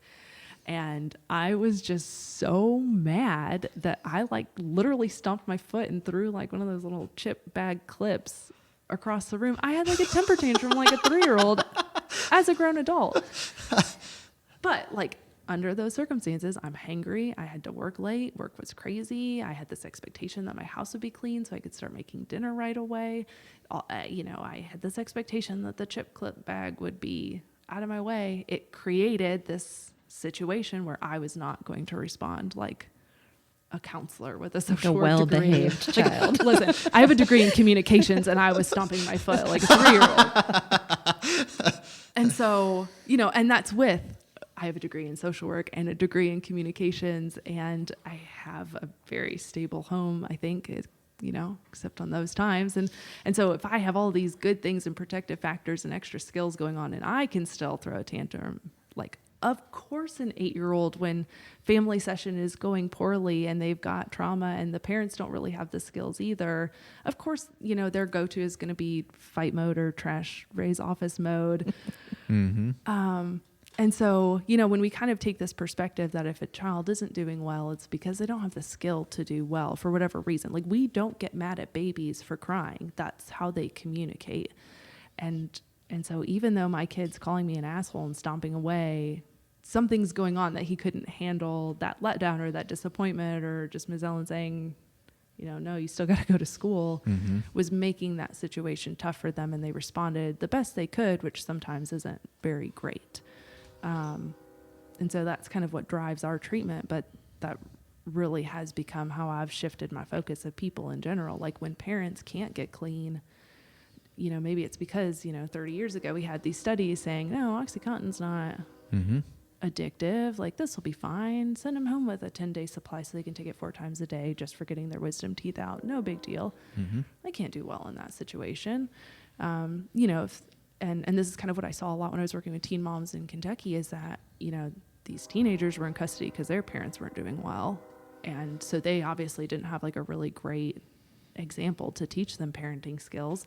And so you were seeing the same parenting that's all they knew, is what they saw from their parents with their kids. And so, that's why we had this intervention of this program I was in, was to teach them those new skills, to teach them those better skills so that their kids didn't grow up and get pregnant at 16 and show the same parenting, 4 generations later. And that's, I think, what makes the system so complex, is it's never just one thing. It's this whole big system of a lot of things going wrong that lead to not having the parenting skills to do well. A lot of abuse cases, it's usually a parent who's been taught that okay, spanking's okay. That's a good way to discipline your kids. And I'm not trying to get into a debate on spanking, but okay, that's not working. We must not be spanking hard enough. And next thing you know, something's happened and they're just mad because nothing is working and nobody's taught them any other way. So they've pushed the kid across the room and they've hit their head or something like that. And they end up in the hospital with an abuse charge. And really, if we just go back, we maybe teach that, okay, spanking can work, but here's 7 other ways to try and discipline or correct behavior. I've never met a parent that just wakes up one day and is like, yeah, I think I'm going to break my kid's arm because that'll teach him a lesson. Mm-hmm. So it really just kind of comes down to those are the skills they're given or they've learned along the way. And when we're not addressing it on that kind of level of complexity, you end up with kids in custody, or all of the other kind of bad things going on in the world, I think. Mm-hmm. And I'm also curious for both of you, seeing what you see and having experienced what you guys have experienced, what are some of the lessons that what are some of the takeaways that you would convey to parents, just general good parenting advice, like some definite do's or some definite do nots? I mean, because you guys have seen, you've seen as much of the good side of parenting with friends or you guys yourselves as probably anyone has, but then you've also seen some of the problems that can come out of poor parenting, because a lot of this ties back to poor parenting in one way or another for whatever reason or another, right? So if you were just to sort of take what you've seen and learned kind of with youth villages and your work there, what would be some general principles or parenting advice that you would leave with parents?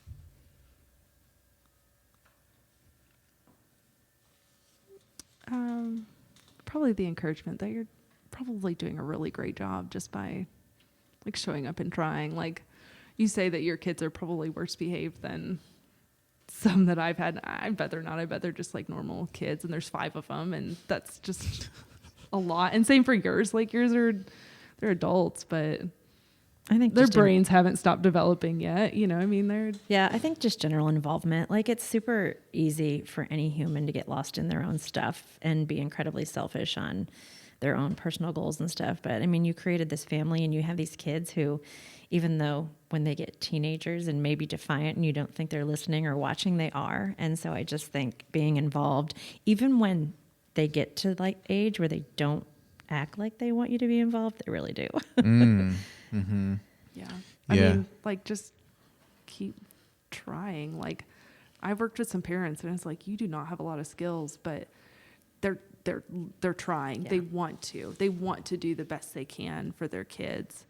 I'll work with those parents all day. I'll work with those kids all day. I'll work with kids with the worst behaviors, but if they like have, an ounce of motivation to want something different, I can do something with that. Yeah. And I just think having like these counselors and, like I said, I work with the LifeSet program a lot and trying to get those programs funded. And the counselors that work with these kids are just so encouraging. And they're like, there is another way to do things. Like I can show you that you have all these options, which I think a lot of kids in the system grow up thinking they don't have options, and just kind of having that eye-opening experience that, yeah, really, if you want to go to community college and you want to learn a trade, you want to do something like, I mean, what is it now? Like welders are making like $80,000 coming out of trade school. And so it's like just giving those kids options that they didn't think they had a worth or, the skills to do anything. I think that's a lot of what I see on my end, talking to some of our LifeSet specialists and how they encourage these kids and just really show them that there is another option. Like you don't have to be stuck in this cycle. Mm-hmm. I saw on one of your videos that a girl was saying that what she loves about youth villages is that having been in the system for some time, basically then she got into youth villages, and she I think she made the statement that when she was in the system and then she got in with youth villages and she didn't feel like she was in the system. Mm-hmm. And that was sort of like, that was a little bit like, I don't know, there's just a lot that was said in that very short statement. First of all, that there's a system that exists. Second of all, that like, what must that feel like to be in the system? Like to be that kid, like sometimes that could probably like almost start to tamper with your identity, right? It has the ability to be in the system. Like, man, it seems so to work with someone like her who was in the system and is now technically, I guess, still in the system, but it doesn't feel like she's in the system anymore.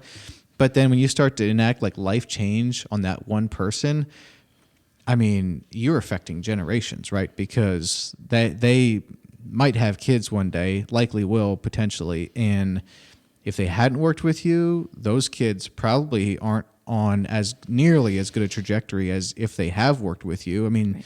So now you've changed their lives, you've changed their kids' lives. And if you do that, you've also changed their grandkids' lives. I mean, So that is actually pretty, I see what you're saying, Ray, about seeing the success stories and the hope you have there, because you're not just changing a life, you're changing generations from that person down. Absolutely. So, And some of these kids, like Ellen mentioned, don't know anything but the system.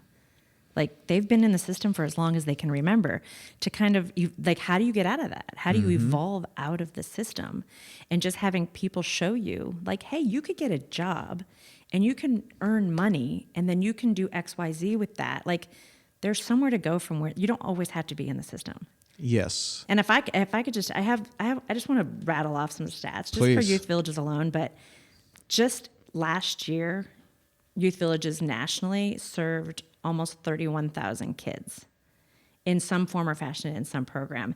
And of those kids, 12 months post, which we just did our assessments from last year, 87% of them are successful. And that means that they're either not had any trouble with the law in the past year, that they're in school, or that they've graduated.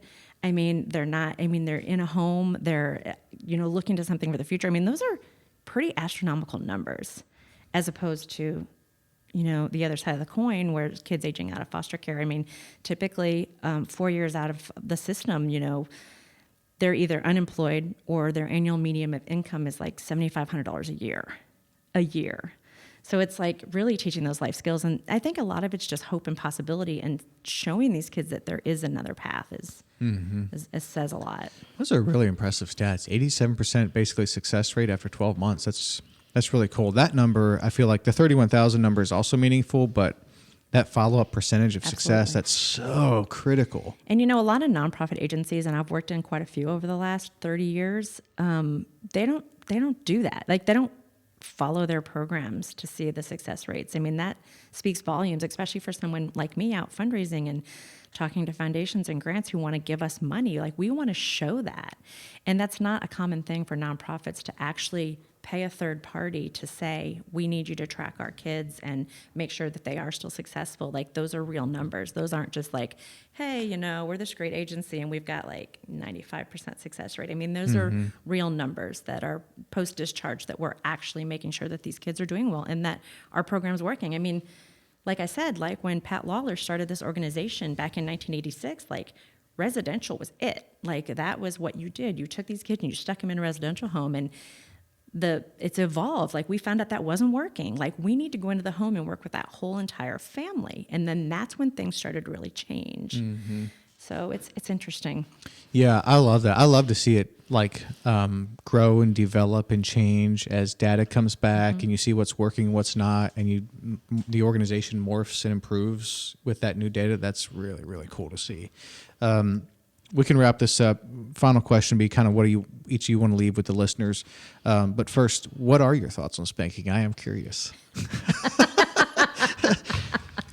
Never do it. It's okay to do it sometimes. Don't do it after they're X age old. Like, just what are you're in this field, so I'm curious what your thoughts are. I don't personally have an issue with spanking. I think that probably I think there's a difference between disciplining your kid, like teaching them discipline, teaching them self-discipline, teaching them how to make good or wise decisions is different than punishing someone. A spanking is punishment. It might teach them, if I do that, I'm going to get a spanking, but also to some degree, like, only if I get caught. It's not really teaching them the critical thinking skills to know, like, why that was a bad idea or why I should make a different choice in the future.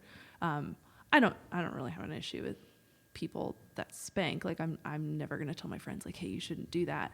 But I also think that when you are choosing a consequence for your kid, you have to kind of know your kid and know it's going to work for them. My husband will tell people spankings did not work for him. He was like, sure, fine, whatever, spank me. Yeah. I get to go back on my day. Yep. Versus, like, I have a friend who's got a kid that if you send her to her room, she's such a social butterfly that she's like, dear God, I will never do that again if it means I don't have to go to my room. Spankings are like, whatever, I don't really care. I get to go play with my friends as soon as we're done, sure, let's do it now. Versus like having to time out from her social stuff, like that teaches her a lesson. So I don't really have anything against spanking, especially if you're doing it appropriately. Don't leave bruises. I don't recommend spanking while you're super angry, because that's when, like I said, you can take it too far. But I think it, like any tool, doesn't need to be the end all be all only way of doing it. Yeah. Yeah. I totally agree with everything you just said. I was spanked a lot as a kid, deserved every single one. Me too. But also, I don't know if it was super effective. I didn't like it. They hurt because it was a legitimate spanking. So there was a pain element to it, but I'm not sure if it was super effective in molding my behavior, really. And when we had our first kid, Lincoln's now 10, so, it was a bit ago.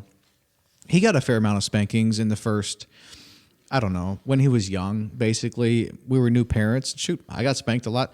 Mariana never got spanked because she was perfect. But so I'm like, well, this kid's misbehaving. You try to work with him and everything, but he's young. And so we utilize spankings more, but we almost never do now. I'm kind of with you. Like, I wouldn't say to a parent, you should never spank. But I would also say, man, that they need to age out of that. I think there's a level of humiliation. I would just feel like if I would take my 10-year-old and spank him with some amount of frequency, now that's not helpful, So I don't know what that age is, and you're totally right. I mean, we had our second too. I remember, when he was younger, if you threatened to spank him, I mean, he would wilt, So I was just curious what your thoughts were on that. Well, Kent, soon you'll have kids with cell phones, and that is the ultimate punishment. Is that even better than not letting them leave the property? Cell phone. Oh, absolutely. Because with the cell phone, they've got the whole universe to connect with, and all that. It's just they can sit in their room for hours and not care. Yeah. So yeah, but you can't do that after they're 18, right? I mean, at that point, if I'm paying the bill, I can. Oh, can you? Do you have kids over? Do you pull their cell phones still? My kids are really good. Okay. So I really don't have to do it, but I would in a heartbeat. You would? If they were over 18, but you were still paying the cell bill, you'd pull it if you had to? 19, 18, 21, 22. Okay. One thing that's working really well for us, we pulled the Xbox. It's under my desk, and that was about a month ago. And we actually thought this was going to be a week or two thing. Actually, that was probably 6 weeks ago. Wow. And it's still here. And occasionally they'll ask about it. That helped a lot. I don't know. It was just the root cause of a lot of problems in our household. So that was somewhat effective, was pulling Xbox time. But the one that's really working for us right now is not letting them leave the property, because we're in a neighborhood where kids run and they get home from school, and you know what they want to do? They want to run. We love that so much. We love to see like a herd of kids running around the neighborhood. Love it. Well, if they don't get to go run with the kids and they have to stay on our property, sometimes other kids will come play with them at our property, which is fine, but they can't go run and find them, and that's devastating to them. That seems pretty effective.